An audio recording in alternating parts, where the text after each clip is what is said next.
¿qué tal, gente querida? Yo soy Maya Zapata y estamos en Léemelo, que es un programa que durante 50 minutos vamos a estar hablando sobre una de nuestras más grandes pasiones, que es leer y platicar con personas extraordinarias, invitados muy simpáticos. Será menos. ¿Ya vieron? Que nos van a hablar sobre esto, lo maravilloso que es leer. Y además hoy tenemos un invitado muy especial que es Paco Ignacio Taibo II, para los cuates Paco II. Hey, también Paco II. Y nada, pues eres un personaje que ama leer y escribir muchísimo y queremos que nos cuentes todo de tus libros, de tu amor por las letras. Cuéntanos cómo empezaste. Sí. ¿Cuándo te enamoraste de leer? Probablemente el origen es que en la infancia yo era un niño enfermo. Ah, sí. Entonces tuve todas las enfermedades infantiles, todas. Sarampión, paperas, anginas, gripe, todas. Ajá. Incluso una hepatitis negra. O sea, complicado, muchos. Y era niño ausentista, no iba a la escuela. Y la radio, cuando yo era niño en España, era horrible. Era ese toro enamorado de la luna. Puta, qué horror, man. Y no había tele. Y entonces, ¿qué había? Había libros. Y aprendí a leer a los 5 años. Además, aprendí muy raro, gracias a mi padre y mi tío abuelo. ¿Por qué raro? Porque aprendí por palabras no silabear. ¿Qué dice aquí? Cañón. ¿Qué dice aquí? Barco. Ajá. Y entonces aprendí a leer de una manera extraña, no escolar. Claro. Y de repente me encontré que estaba leyendo a los 7, a los 8 años, feliz, man. ¿Y te acuerdas de los primeros libros que leíste? Sí, vaya, sí me son? acuerdo. Yo creo que entre los primeros libros, y que produciría uno de los grandes shocks de mi vida a los 7, 8 años, estaba haber descubierto a Emilio Salgari. Yo devoraba libros. Incluso inventé enfermedades para que no me mandaban... para que no me mandaran a la escuela y me dejaran leyendo. Ajá. Entonces me volví un genio inventando. Me ponía puntitos con plumón rojo y decir, mira, mamá, mira. Pero escarlatina no puede ser, ya la tuviste. Y dice, es nueva. Otra nueva, claro, es nueva. por supuesto. Hasta que un día el médico le dijo a mi mamá, señora, su hijo está teniendo enfermedades que solo se tienen una vez. Ya cálmenlo. Y mi padre, que era muy listo, cuando descubrió que lo que yo hacía era leer y leer y leer, porque estar enfermo leve y de mentiras es divertidísimo, te dan de comer lo que quieres. Te consienten todo el tiempo. Tú escoges los platos y te dejan leer. Sí. Y yo había descubierto la lectura. Y Salgari fue quizá, Ivanhoe por un lado, Salgari fueron mis primeros grandes descubrimientos. Tenía un tío abuelo brillante que te ponía libros ahí y decía, bueno, y no te preguntaba si los leíste o no. Eran libros de lo que llamamos ahora literatura de aventuras infantil, la última infancia. Ajá. Me leí todo Sandokan. Me leí completito las novelas de Apaches de Karl May. Me leí completito todas las novelas de Verne. Me leí Los 3 Mosqueteros, Los 4 Mosqueteros, 20 años después, 25 años después. Y yo leía y leía feliz además. Y de repente tropecé, luego además, con Salgari, al que yo empecé a adorar. Yo soy antiimperialista, compañeros, lo confieso. Muy bien hecho. Pero soy antiimperialista, no leninista, sino sandocaniano. Que Sandokan al imperio británico, al imperio holandés, al imperio español les daba con todo. Pero descubrí algo en este proceso, en una de esas falsas enfermedades. Yo metía el termómetro entre 2 toallas y les pasaba la plancha. Perfecto. O sea, ¡mamá! La del foco también era opción. Y entonces descubrí El León de Damasco y El Capitán Tormenta y La Galera del Bajá, que es una trilogía de Emilio Salgari,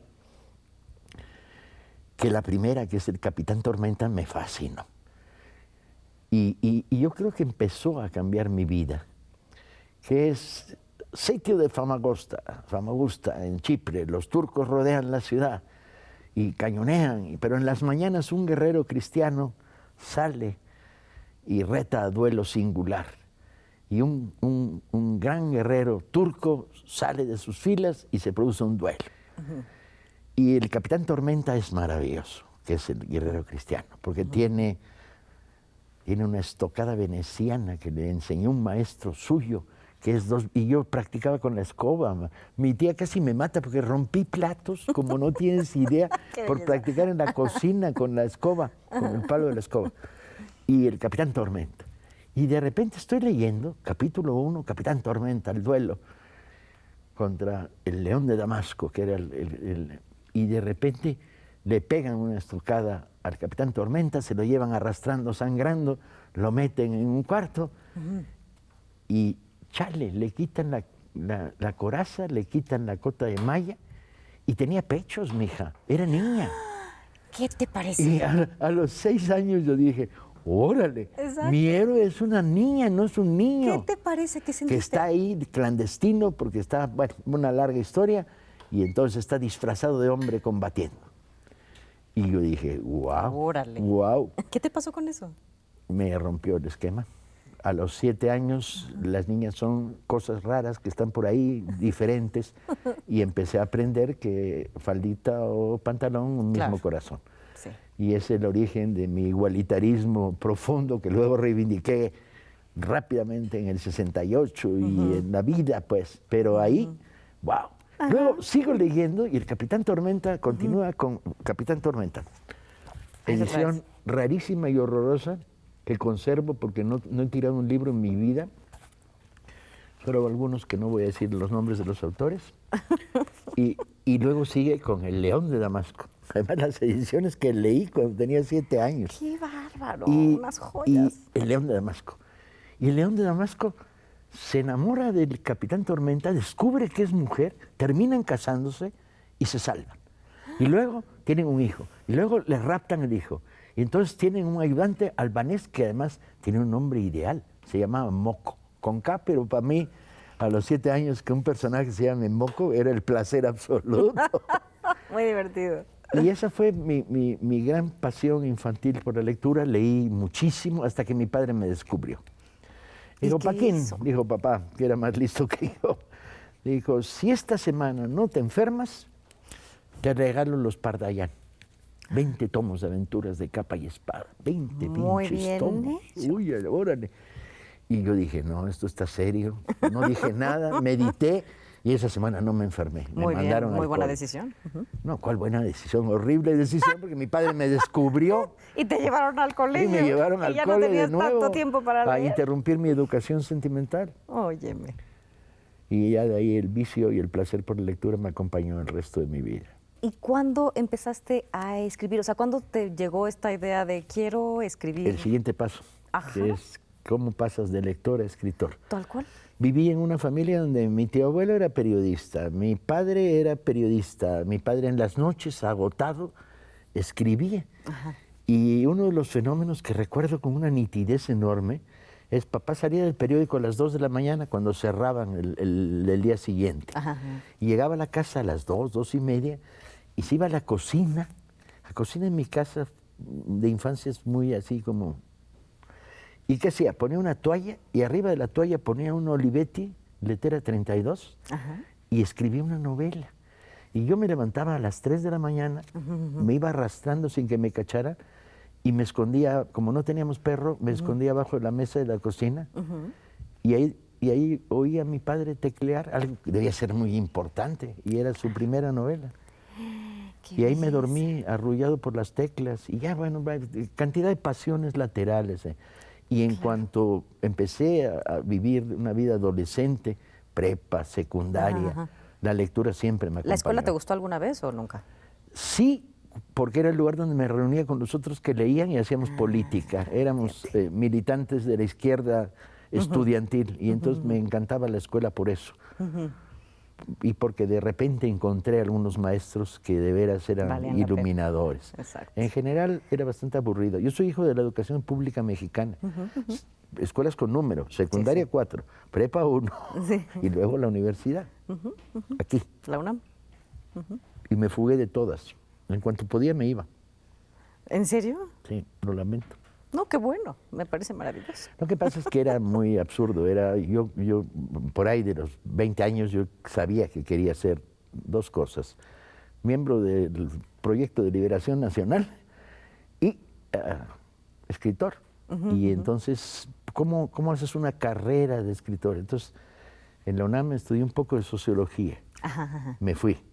Estudié algunas cosas sueltas de... O sea, pero no terminaste una carrera. No, Qué jamás. belleza, No, chócalas. ¿qué iba a hacer ahí? ¿Cuidar el pasto? ¿Qué? Que creciera el pasto. No, estudié, me metí a filosofía, Ajá. a letras. Sí. Y estudié las materias que me gustaban, porque además la universidad en aquella época era mucho menos burocrática y más flexible. Y en ese sentido tú le decías a un maestro, oye, ¿te importa que entre a tu clase? Y no había maestro inteligente que te dijera no. Si descubría en ti interés, enseguida. Y me eché el curso de Poesía del Siglo de Oro con Luis Ríos, que me dejó deslumbrado. Estudié la maestría sin tener título con Rosario Castellanos. Ah, sí. En la literatura comparada. Bueno, es Me que decía, Paquín, sí, tú no apareces pero en las los listas. títulos, ¿qué? No apareces en las listas. ¿Y cuáles listas? ¿Me puedo quedar siempre? Sí, si tú eres el animador de este seminario. Y entonces, al final, soy prófugo de 3 escuelas superiores. Me parece muy buena idea. Cuéntanos del proyecto del Fondo de Cultura Económica. Desde que llegué al fondo, la idea es vamos a socializar, vamos abajo, vamos a crear lectores de abajo hacia arriba. Nada de, tienes que leer 15 minutos. No. Sí, como si fuera un deber ser y no un placer. Y obligación, Claro, y autoritarismo. No, la lectura tiene que nacer total. de manera curiosidad, interés, subversión. Totalmente. Y yo, desde el fondo, lanzamos cantidad de programas de fomento a la lectura. De hecho, tenemos librobuses recorriendo donde no hay ni una librería, ni una biblioteca, a comunidades, librerías nuevas, abiertas al público, clubs de lectura, salas de lectura. Y ha prosperado de manera notable. Ni la pandemia nos pudo parar. Qué maravilla. El programa de fomento desde el fondo. Ya les daremos a lo largo de este programa que tiene este nombre tan atractivo, aunque yo proponía que se lo cambiara. Léete lo que suena albur. Más divertido. Para que lo escuchen los productores. A un adolescente no le puedes decir, deberías, no. Tienes, no. Le tienes que decir, te va a volar las neuronas, güey. Oye, tarada. No sabes lo que el te va a diario de Ana pasar, Frank claro. y nunca podrás ser fascista. Tal Porque cual. esta pobre niña judía la van a matar solo por eso. Y tienes que decirle, si te sabes alguno de los 20 poemas de amor de Neruda, ligas más, está estadísticamente comprobado. Y te miran los adolescentes con cara de ¿Será cierto? Me gusta cuando callas porque estás como ausente. Además es plurisexo, puede ser un niño, una niña, una niña, un niño, vámonos. Exacto. Y entonces al final de la charla alguien llega y dice, ¿Neruda? Y dice, sí. Pablo. Y dice, bueno, y anota en un papelito. ¿Sabes que hay que provocar? Hay que provocar, es la única manera Es la de única despertar manera, la curiosidad del la otro. única manera. Y bueno, ¿cuándo escribiste tu primer libro? En cuanto pude, en cuanto me dejaron. En el año 70 y poco, 74, 75, yo había empezado a escribir en el 68, después del movimiento. Escribí una novela que fracasó. 1/3 de esa novela la reescribiría poco después y ganaría el premio Grijalbo, pero la primera fracasó. Y por ahí del año 74, 75 dije, bueno, ya estoy listo. Había hecho pruebas de escribidor.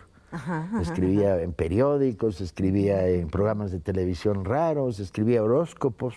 ¿De veras? Por mi madre bohemia. ¿Por? ¿Por qué escribía horóscopos? Me pagaban a 200 pesos el horóscopo, pues, mija. Negociazo.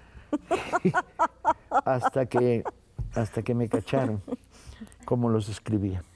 ¿Cómo los escribía? Me sentaba en el café Ceps, que está en Tamaulipas, y veía la cara de la gente que iba pasando. Y entonces veía uno que me caía bien. Uno que era como obrero de la construcción. ¿Y usted en qué mes nació? Sagitario, vámonos, la vida te sonreirá plenamente. Y pasaba una señora estirada y decía, usted, perdón señora, ¿en qué mes nació? Y cuando me cacharon cómo los escribía, dijeron chacaraca, me cortaron. Óyeme, ¿qué es esa manera de tomarle Me el pelo? corrieron. Tan evidentemente, porque me corrieron. Igual la tomadera de pelos existe. Hoy eran científicos mis horóscopos. Dependían de la jeta del que iba pasando.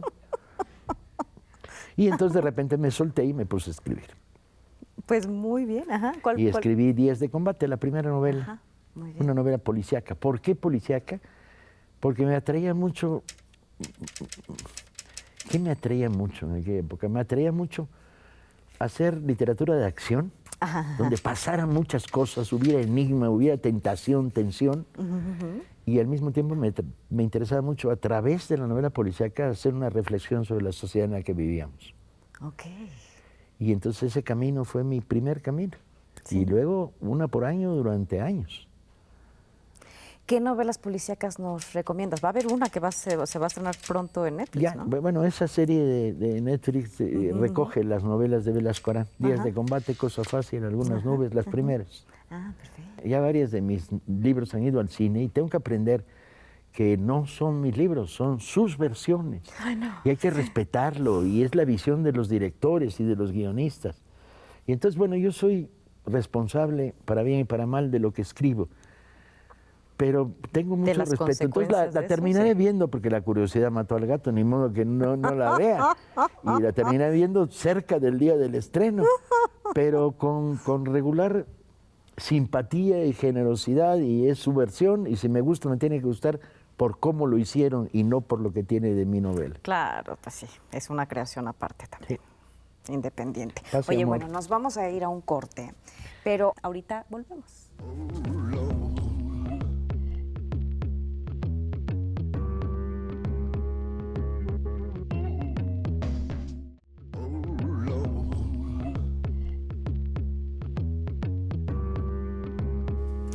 Hola, ¿qué tal? Pues ya estamos de regreso en Léemelo y estamos platicando con este invitadazo, Paco Ignacio Taibo. ¿No te parece?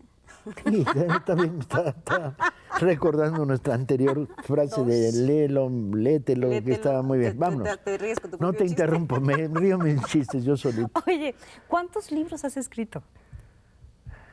80. No manches. Sí. ¿Qué, ¿No haces otra cosa más que...? No. Tengo 70 años. Un libro, pero ajá.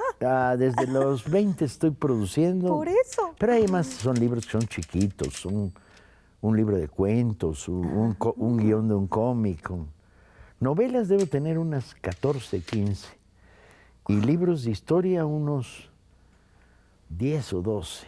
Y el resto cosas más chiquitas. Pero te gustan todos los géneros, has escrito de todo tipo de cosas, ¿no?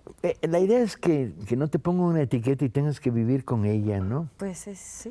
Y entonces el problema es, alguna vez me pasó que discutiendo con mi agente literario en Nueva York me decía, Paco, tienes que escribir una novela como esta, porque esta es la que mejor nos ha ido en ventas en Estados Unidos. Y yo salí de la reunión y dije, no. Voy a hacer lo que a mí se me da mi rechinada. Bueno, seguro, con eso escribo otra que no tenga nada que ver. Porque el problema es... Que eres rebelde.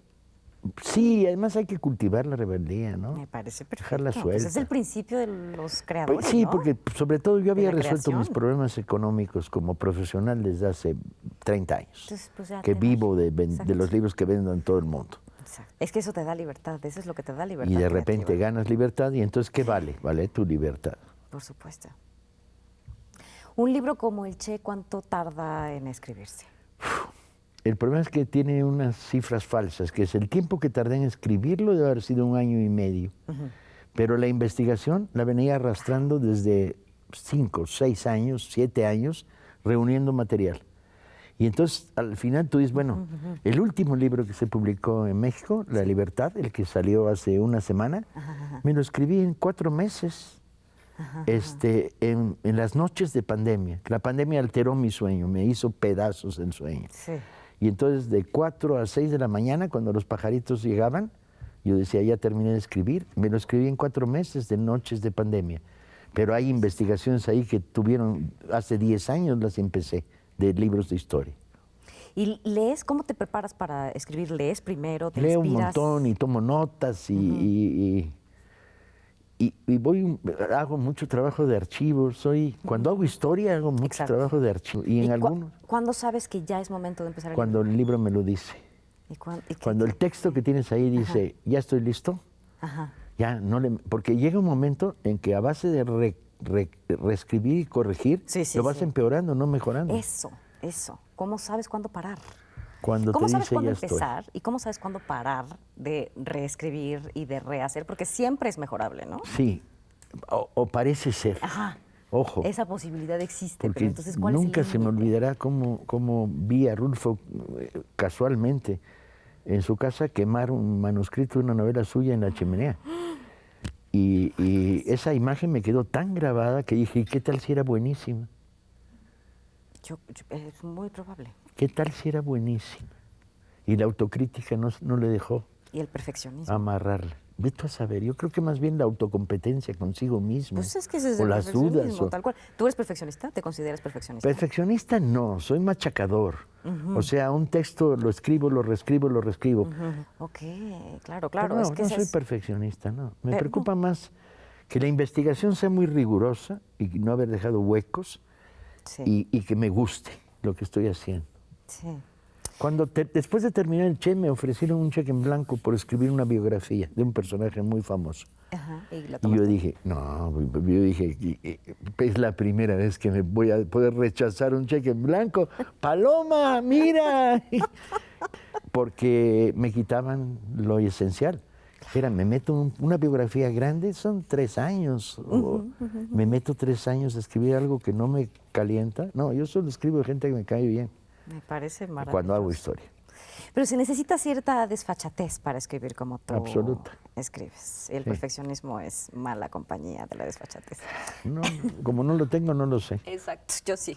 Oye, vamos a leer un fragmento de uno de tus libros favoritos que trajiste, Espartaco. ¿Por qué escogiste este libro dentro de tantísimos que me imagino que has leído? Porque quizá fue uno de los libros que más marcaron mi vida, leído en la alta adolescencia, cuando descubrí, y a partir de eso he leído todo Howard Fast y he hablado con él, y antes de que muriera tuve una relación telefónica maravillosa con uno de los novelistas que más me interesan en el mundo. Pero Espartaco es el canto de la libertad. Y de repente, después de leerlo, dije... Y lo leí, y lo leyeron todos mis compañeros de izquierda del salón de clase en Prepa 1, todos. Y teníamos un ejemplar de Espartaco que lo agarrabas y le caían cachos ya. De las leído, 20 leídas. Exacto. Y dije, esto es la literatura. Es el canto de la libertad, la posibilidad de nada puede impedir que busques la libertad. Y era como la literatura, la política y en uno solo.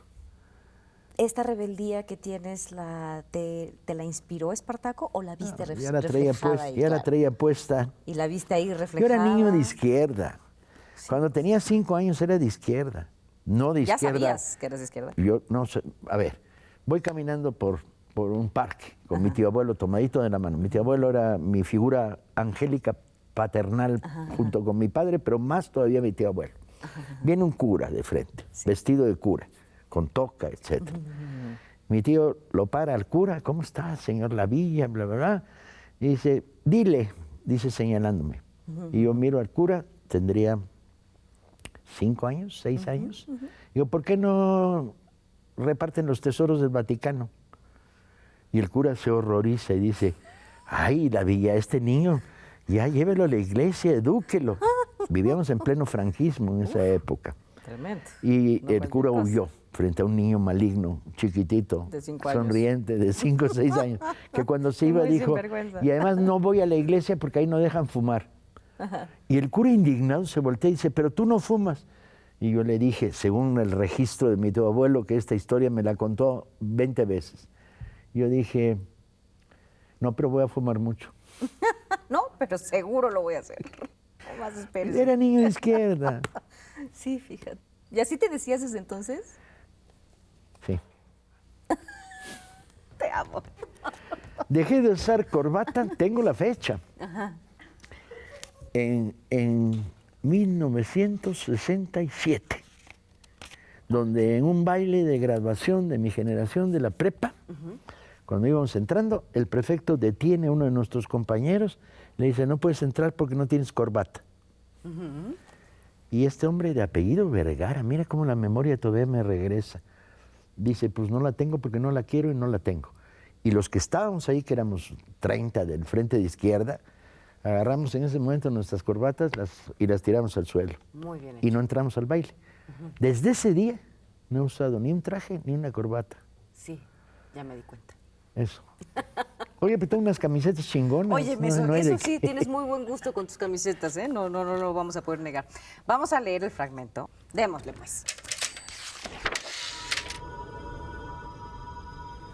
Llorarán las piedras, dijo el negro, y las arenas sobre las que caminamos sollozarán y gemirán de dolor. Pero nosotros no lloraremos. Nosotros somos gladiadores, respondió Espartaco. ¿Tienes corazón de piedra? Yo soy esclavo. Me imagino que un esclavo debería tener corazón de piedra o no tenerlo. Tú tienes buenas cosas de qué acordarte, pero yo soy un Koru y nada tengo que recordar que merezca la pena. ¿Por eso es que puedes mirar sin emocionarte? De nada me valdrá emocionarme, respondió tristemente Espartaco. Yo sé quién eres, Espartaco. Tú eres blanco y yo soy negro. Somos diferentes. En mi tierra, cuando el corazón de un hombre se llena de pena, el hombre llora. Pero en ti, Tracio, las lágrimas se han secado. Mírame, ¿qué es lo que ves? Veo a un hombre llorando, dijo Espartaco. ¿Y soy menos hombre por eso? Óyeme, Espartaco, no pelearé contra ti. Condenados y malditos sean ellos, malditos para siempre. No pelearé contra ti, Espartaco, como lo oyes. Si no peleamos, moriremos los dos, respondió lentamente Espartaco. Entonces mátame, amigo mío. Estoy cansado de vivir. Estoy enfermo de vivir. ¡Quietos ahí! Los soldados golpearon la pared del cobertizo, pero el negro se volvió y dio un puñetazo contra la pared que hizo temblar todo el cobertizo. Después se contuvo repentinamente y se sentó en el banco y apoyó la cabeza entre las manos. Espartaco se acercó a él, le levantó la cabeza y tiernamente limpió las gotas de sudor de su frente. Gladiador, no hagas amistades con gladiadores. Espartaco, ¿para qué ha nacido el hombre?, susurró dolorosamente el negro. Para vivir. ¿Esa es la respuesta completa? La única respuesta. No comprendo tu respuesta, Tracio. ¿Por qué? ¿Por qué, amigo mío?, preguntó Espartaco casi implorante. El niño conoce la respuesta en el momento mismo en que sale del seno de la madre. Tan sencilla es la respuesta. No es respuesta para mí, dijo el negro. Y mi corazón se hace pedazos por los que me amaban. Y otros te amarán. Nunca más, dijo el negro. Nunca más. Ah, qué bonito. Ay, qué bello. Ah, qué bonito. Además, qué fuerte, ¿no? Piénsalo de repente leído por un adolescente. Un canto a la libertad con esto. Lo van a matar al negro, obviamente lo van a matar. Y Espartaco se va a salvar de milagro para protagonizar la gran rebelión de los esclavos. Te conmueve, te gana. ¿Te duele la realidad de nuestro mundo? La desigualdad. Sería... ¿Qué? Sí, me irrita, me fastidia, me pone... ¿Por qué? Porque no a todo mundo le pasa, y a los hombres particularmente, déjame decirte, tienen un cinismo muy especial. No, lo que pasa es que vivir en la lógica del tío Lolo no me atrae. ¿Cuál es la tía lógica? La lógica del tío Lolo es yo me lo cocino, yo me lo canto, yo lo hablo solo. No, no. Amo. No me atrae. Soy un ser social. No vale, soy hijo de la educación pública. Claro. Pude estudiar gratuitamente en este país porque existía la educación pública. Y no solo sobrevivido y he encontrado a mis lectores en el pueblo y en la generosidad popular y estímulo colectivo por encima de lo individual. Y no tengo ningún culto al Dios del dinero. Es un Dios bastante tarado, ma. Y sin embargo te ha favorecido el dinero. Me ha servido para comprar horas de libertad. Exactamente, para eso es. ¿No? Horas de libertad para poder ejercer el oficio. O sea... Y el servicio, porque al final escribir para otros es un servicio. Y un vicio, y un servicio, un vicio, una voluntad, un sistema de trascender. Yo qué sé. Oye, ¿por qué te gusta este autor, Howard Fast? Es un autor maravilloso. Primero, tiene un manejo de la historia que a mí me parece fascinante. La historia es un escenario narrativo y lo cuenta muy bien. Y luego es un autor políticamente muy afín a la manera como yo he vivido y he pensado toda mi vida. Es un hombre de izquierda que jamás renegó, que fue reprimido cruelmente por el macartismo, que fue encarcelado por ser como era, que quitaron sus libros de las bibliotecas, que había triunfado por ser de izquierda en la Unión Soviética de Stalin y tenía el premio Stalin de literatura. Pero cuando no le gustó lo que Stalin hizo en Hungría, lo dijo y lo escribió y le quitaron sus derechos de autor de toda Europa Oriental. Y en un momento de su vida, cuando viene exilado a vivir en Cuernavaca durante un año, lo quitaron de todas las bibliotecas del planeta. No te puedo creer. Y bueno, ¿por qué? ¿Cómo no vas a adorar a Howard Fast después de eso? Y como además me encantan sus libros, pues más todavía. ¿Por qué crees que pasa eso? Que se reprime a las voces que miran lo que no está bien de esta sociedad, las que critican. Porque generalmente enfrentamos en lugar de los poderosos, ¿por qué no situaciones autoritarias. Lo que pasa es que los represores son bastante idiotas. Sí, a mí me decían que hace años, ¿qué añoras? Y yo decía, que Fox diga que mis libros son pecado y que queme unos cuantos en el Zócalo. Y no se me hizo. No se me hizo, claro, los hubiéramos vendido en las noches tocando en las cantinas, en ventanita de cantinas se hubieran vendido mis libros, pero no se me hizo sin embargo sí vi a Fox hacer cosas notables que lo retrataban, como por ejemplo, estaba viéndolo desde un tapanco de una librería en la Feria del Libro de Guadalajara y lo vi recorrer toda la feria sin mirar un solo libro. Ajá. Y yo decía, qué capacidad de concentración negativa tiene. Recorrer una feria de libros sin mirar un libro.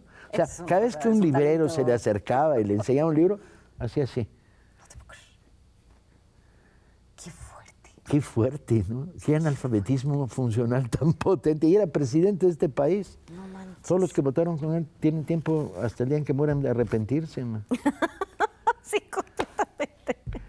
Pero... Y añaden a la lista a los que votaron por Peña Nieto. Hasta el día que mueran tienen tiempo para arrepentirse. Y por todos los que vinieron antes. Y luego, con Calderón era divino también. Una belleza. Sí. Una joya este país. Este país ha tenido presidentes que no se merecía el país. No hay nada que... Nada. No ocultas nada. Y si lo sabe Dios, que lo sepa el mundo. Hay días en que Dios es de izquierda, hombre. Sí creo que es importante mirar lo que necesita ser mirado. Y muchas veces eso está en la izquierda, pero no necesariamente toda la izquierda piensa igual, como la derecha tampoco. La izquierda siempre ha tenido habilidad para capturar sapos por el camino. ¿Qué pasa con un sapo? Va caminando el sapo. Tú eres la bella durmiente. Ves al sapo, le das un beso, se te vuelve perredista. Le das 2 besos, se viene contigo. Bueno, ay, me van a volver a matar por mis chistes, pero el sentido del humor, el día en que lo abandonen me pongo muy triste. No lo abandones, por favor. No. Bueno, mientras tanto nos vamos a un corte y ahorita volvemos para continuar con tus chistes, que nos vas a contar varios. Me van a matar.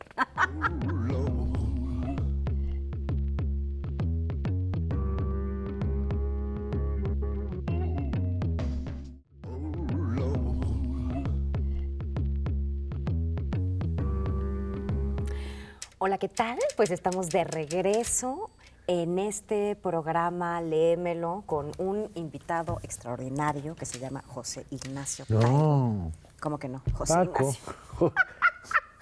Me rebautizaste. Ya le cambié el nombre, lo bauticé porque así soy yo. También soy rebelde. Vámonos, discúlpame. No hay problema. Paco Ignacio Taibo, segundo, Paco 2 para los Paco cuates. 2. Va, cuéntame. Trajiste un libro hoy de tu puño y letra que se llama La lejanía del tesoro. Cuéntanos de qué se trata. ¿De qué se trata? De repente había estado leyendo mucho sobre la guerra contra el Imperio francés. Ajá. Contra el ejército de Napoleón, batalla de Puebla, segunda batalla de Puebla, Juárez, el juarismo. Ajá. Y encontré una anécdota que era interesante, que era cuando Juárez sale de la Ciudad de México, arriba la bandera en el Zócalo, ya con los traidores, ya se perdió Puebla, los traidores, las caballerías al borde de entrar en la Ciudad de México y se va hacia el norte. Ajá. Y en el norte se va en una calecita un carruajito, donde va con Guillermo Prieto, otro atrás donde va su esposa, Margarita, y sus hijos, y luego un escuadrón de guardias presidenciales muy chiquito, haciendo de escolta, y luego 5 carretas. Y la pregunta que me hice cuando lo leía es qué había en esas 5 carretas que ameritaran ir en la comitiva de Juárez replegándose hacia el norte. Y cuando lo averigüé, descubrí que eran el Archivo de la Nación. Fíjate. Que Juárez había protegido en su huida el Archivo de la Nación. Y entonces, a partir de eso, descubrí que había habido rumores en la época de que no era el Archivo de la Nación, sino era el Tesoro de la Nación. Lo cual es un absurdo, absoluto, porque no había ningún tesoro. Sí, ¿eso cuál era el Un tesoro? mes antes, Juárez no había podido pagar a los carteros. No había dinero para que los carteros cobraran. Entonces, la nación estaba simbólico, destruida económicamente. Porque dinero no era. Bueno, y entonces esos rumores. Y entonces dije, caray, aquí hay una novela. Claro. ¿Qué tal si partimos de que no es el tesoro de la nación, pero varios creen que es el tesoro de la nación? Y entonces empieza a crearse una estructura mediante el cual el viaje de Juárez hacia el norte, ¿no?, arrastrando el archivo, va provocando que un grupo de gandayas traidores vayan detrás de él para matarlo y robarse el archivo, el tesoro. Los franceses quieran robarse el tesoro. Y entonces él lo deposita en un lugar. Y esos, a su vez, los fieles de la nación, lo esconden en unas cuevas llenas de vampiros, la cueva del tabaco. Estuve ahí, lo vi. Sí existe, pero era el archivo, no era el tesoro. El tesoro no existe, hombre. Juárez, cuando llega a Paso del Norte, que es el final de su vida hacia el norte, lleva 5 meses sin cobrar salario de presidente. ¿Cuál tesoro? Pero me daba material para una novela riquísima con los perseguidores del mito del tesoro y contar la historia. Y entonces dije, mira, puedo volver la historia de México una historia de épica, una historia de historia, y simultáneamente puedo volverla una novela de aventuras. Mira, padrísimo. Y esa fue la razón. Amores, tus grandes y luego pasiones. le fue re bien. Fíjate, pues vamos a leer este pequeño fragmento. Y ahí les voy.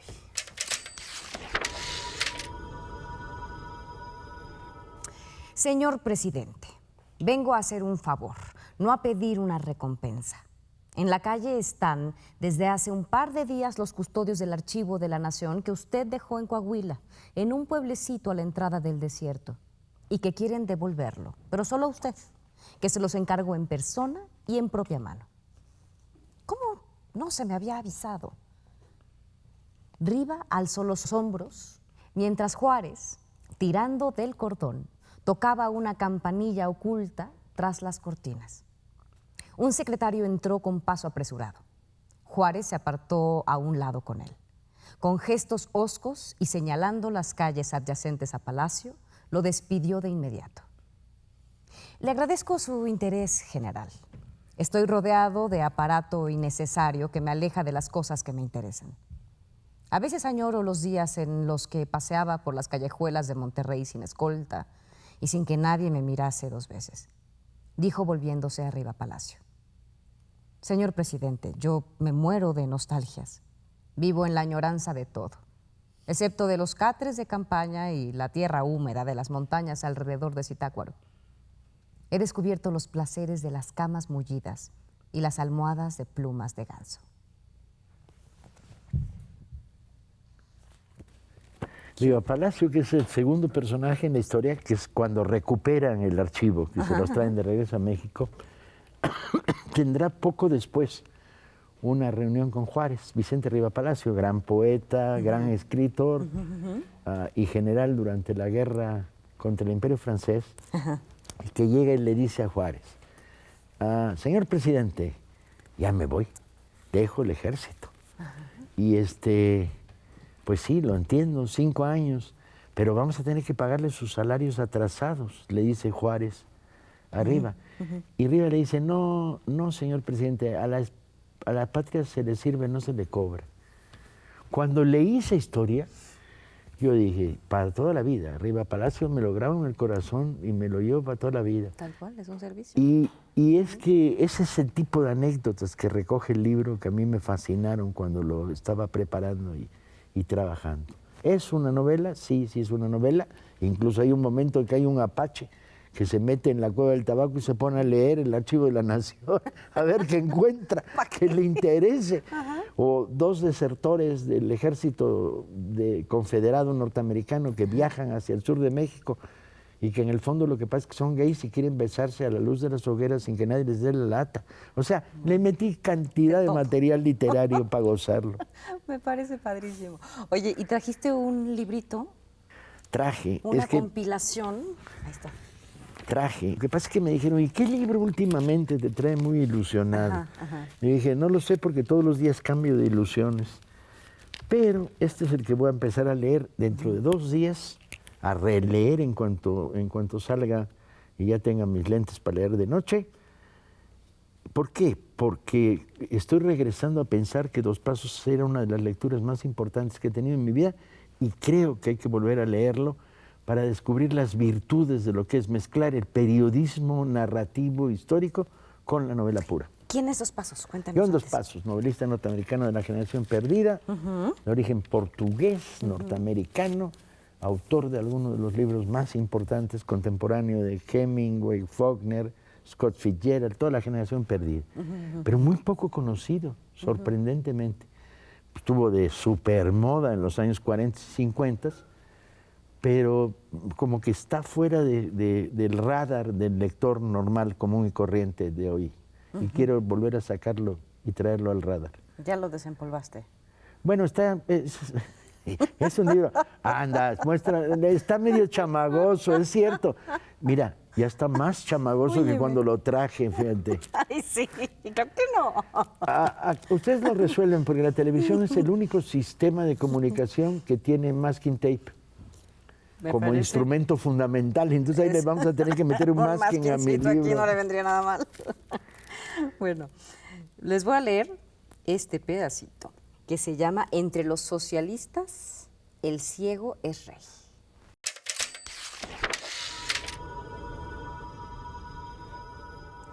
El gobierno alemán ha pedido al presidente de los Estados Unidos que dé el primer paso hacia el restablecimiento de la paz.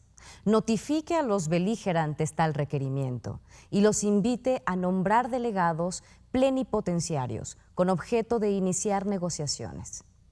El gobierno alemán acepta como base de negociaciones el programa expuesto por el presidente de los Estados Unidos en un mensaje al Congreso del 8 de enero de 1918 y en posteriores manifestaciones, especialmente en su discurso de 27 de septiembre de 1918.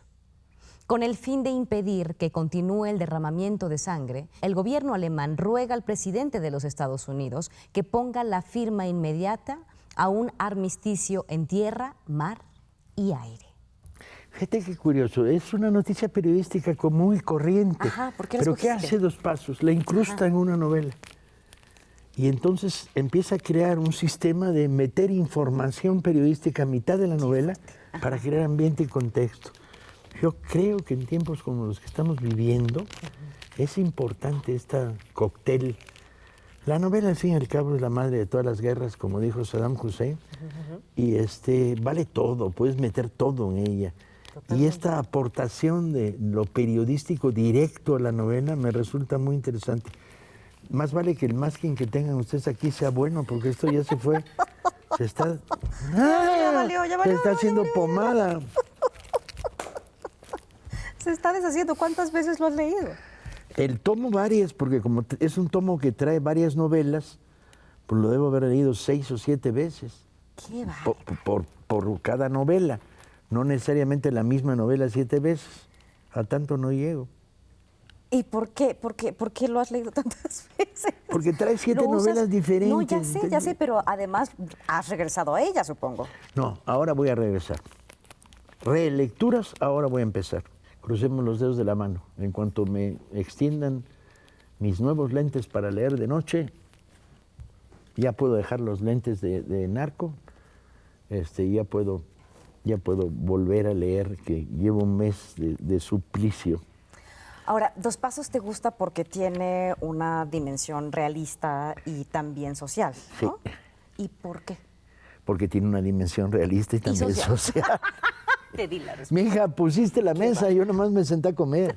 Sus novelas son muy atractivas por cómo vive lo cotidiano mezclado con los panoramas. En algunas de sus novelas tiene pequeñas biografías de 5 cuartillas de un personaje traído de la nada. Ahora, ahí te lo pongo. Y entonces le da una doble dimensión a la lectura muy, muy, muy sabrosa. ¿Has leído todos sus libros? No. Ahora que estaba revisando, descubrí que de este tomo me faltan 2 novelas, o sea que todavía más vale que el Masking Que sea por favor bueno. un Masking ya urgente. Además, si encuentran este tipo de ediciones, a la fecha de hoy son muy baratas, porque esta es una edición que tiene 6 novelas. 1, 2, 3, 4 novelas. ¿Y qué recomendaciones nos haces además de Dos Pasos, obviamente? Para leer esta semana, Ajá. ando muy ilusionado leyendo una novela que publicamos en El Fondo, releyéndola, ya la había leído, de un hombre llamado F. Montt, Los que deben morir. Ok, ¿y de qué se trata? San Pablo va por el camino de Damasco y no aparece Dios para decirle, ve y organízame la religión porque es un desmadre. No, aparecen los romanos a decir, mata a los apóstoles y controla el catolicismo. Tómala. Y entonces. Me parece ¿se una pone novela buenísimo? brillante, amena, porque es como una conspiración y va mostrando el mundo de la Palestina y la Galilea del siglo I. Y seguramente es muy amena. otra religión. Pues otra manera de una religión, porque lo que hace es explorar además las diferentes sectas que había. Bueno, y además de ese, ¿qué otro autor y qué otros libros? ¿Qué recomiendo? Así a tiro de buen cubero. Recomiendo, el presidente andaba hoy recomendando Kapuscinski, ¿no? Andrés. Yo súper recomiendo a Kapuscinski. Richard Kapuscinski, o sea, Ricardito, es uno de los periodistas más brillantes que han pasado por mis ojos y mis lecturas. Su libro sobre Etiopía, que se llama El Emperador, su libro sobre África, que se llama La Guerra de Angola, sus trabajos sobre la guerra del fútbol son brillantes porque te colocan en vivo en un momento de la historia del que sabes muy poco y de repente vale la pena recrearlo a través de este periodista que es un periodista narrador. El nuevo periodismo convertido en literatura de pleno poder y fuerza. Tiene la virtud de que te reconstruye la historia de una manera extraordinariamente amena, pero además vital, viviente. Yo creo que son los 2 géneros que más me interesan, aunque bueno, también soy lector de fantasía, de ciencia ficción, de cómic. Sí. Leo te gusta leo todo. Sin abanico. Pues ¿Y casi tienes una todo. época favorita, un grupo de autores que te haya marcado, con los que te hayas identificado? Sí, pero cambia todos los días. Fíjate, me parece padrísimo. No, lo que pasa es que cada vez que me dicen, oye, ¿qué libros te llevarías a una isla desierta? Pues me veo obligado a contestar, primero, no voy a islas desiertas. Segundo, no voy a islas desiertas donde no haya biblioteca. Entonces, ¿están borrachos? ¿Qué? Bien. Segundo, ¿qué libros? Y entonces empiezo a hacer mi lista. ¿No? Un ciego con una pistola de Chester Himes, sí, muy importante. Y pasan 15 días y vuelvo a hacer la lista y sale otra diferente. Y de repente dices, no, Blas de Otero, fundamental, pido la paz y la palabra. Esa sonoridad del lenguaje de Blas de Otero, híjole, fue fundamental, me marcó.